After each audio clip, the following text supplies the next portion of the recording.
I was looking through some old photo albums recently, and seeing images of my past self made me realize that it is only fairly recently that I felt at peace in regards to having a healthy relationship with my body and nourishment in general.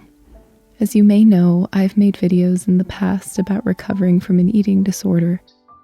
But a long story short, my problem was merely a symptom of a deeper issue. And for me, it was a fear of the responsibilities of adulthood, of failure in general, and seeking a sense of control, living with a heart that was too ready to take on burdens.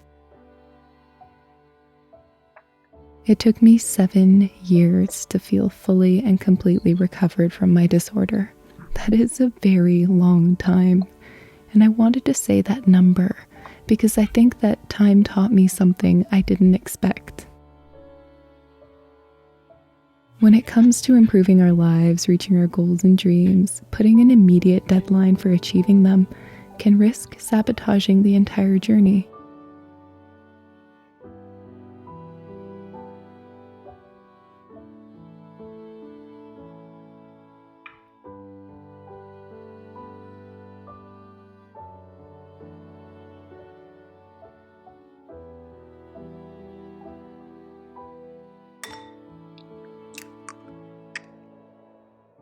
There are many cases when we simply must accept that we're complex and deserve to discover equally complex answers. Trying to skip to the end result makes it meaningless, and the truths we need to uncover are found over the course of years and the wisdom gained simply through being alive.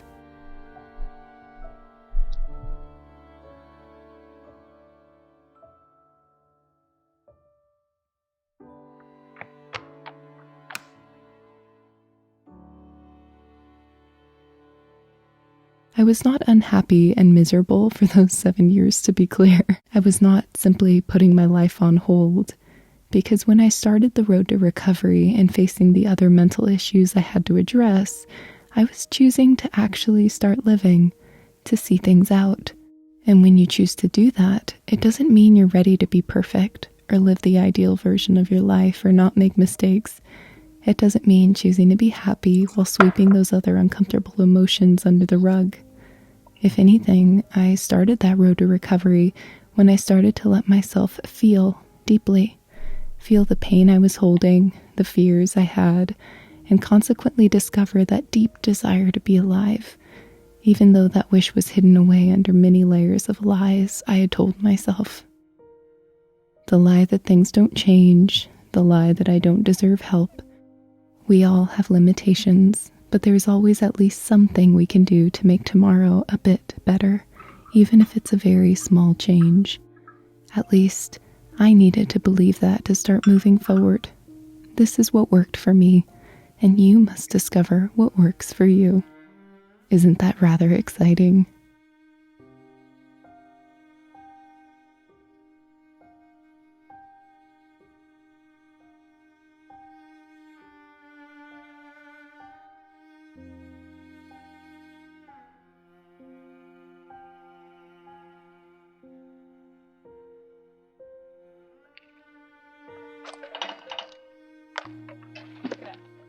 Seven years of ups and downs, joy and sadness, and building the foundation for a strength in my core that I could have never imagined.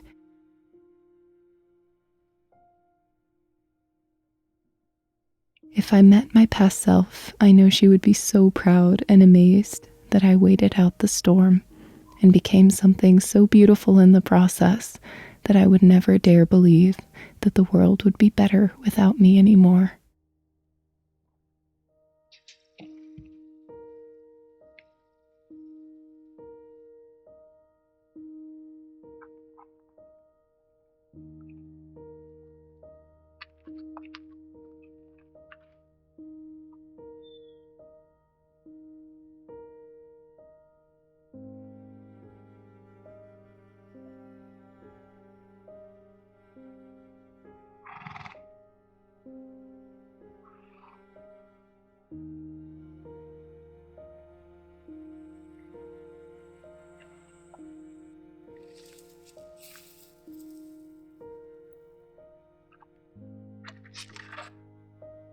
I'm speaking from my heart to all of you, because if you cannot relate to this story, there's likely someone in your life who can.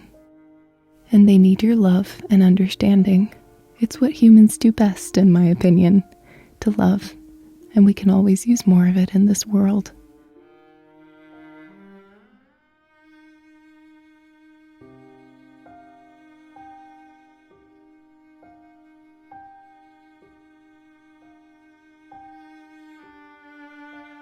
I remember I was once at a house party when I was quite young, and I was having a really hard time, that year. I remember I was in university and very affected by the environment. I was just learning how to be an adult, and like for so many adults at that age, I was just having a hard time. I was feeling quite overwhelmed and nervous. My introverted self was just screaming for help.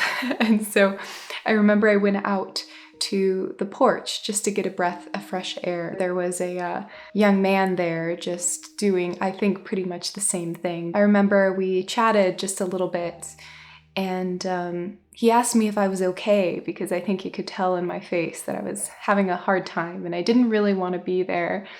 And I was in a moment of vulnerability, and I told him, no, I haven't been doing okay for a while. To my surprise, he just nodded and he offered to give me a hug and said, I totally get it. The weight of human consciousness is just a lot sometimes, and that's okay. And I'm sure it'll get better. Firstly, I'm still amazed to hear such a beautiful words of wisdom from someone so young in university at a house party, probably quite inebriated. Somehow those words have stayed with me, and I have repeated them to other people, when they're having a hard time. And I think something about acknowledging that it's just sometimes hard to be human, hard to have so much knowledge of the things going on in this world, caring deeply about suffering, wanting the world to be a better place, not knowing how to make it better, not knowing how to be the best version of yourself, all these thoughts and questions, rolling about your head can just be hard sometimes, and that's okay. Recently, I've been hearing a lot of that saying of, you survived all your worst days. Be proud of yourself. And I think that that's so sweet and simple, but true. Think of all the low points that you have gotten to in your life, and you have gotten through them if you're watching this video. So I think that's something really important to acknowledge and be proud of. My husband, for example, is a very gentle, kind person that always makes me feel very safe.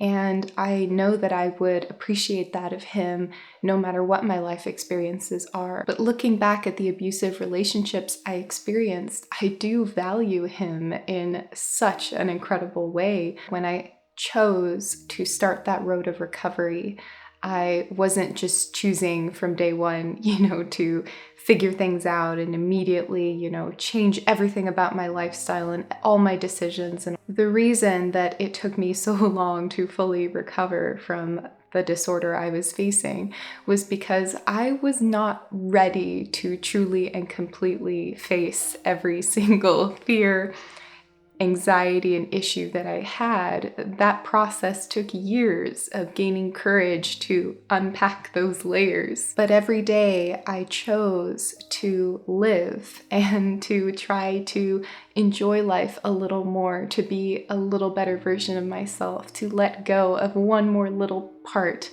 of that self-medicating behavior that was unhelpful to me. But I think for that very same reason is why the end result has been so lasting and so welcomed. It is amazing to look back and see what you thought was just impossible has become possible. And you also learn to embrace a life of discomfort, a life of ups and downs, a life of the full spectrum of human emotions, of tears, of laughter, of vulnerability. And that means signing up for a life of potential hurt and, truly and deeply feeling all those feelings, not all of them which are very comfortable.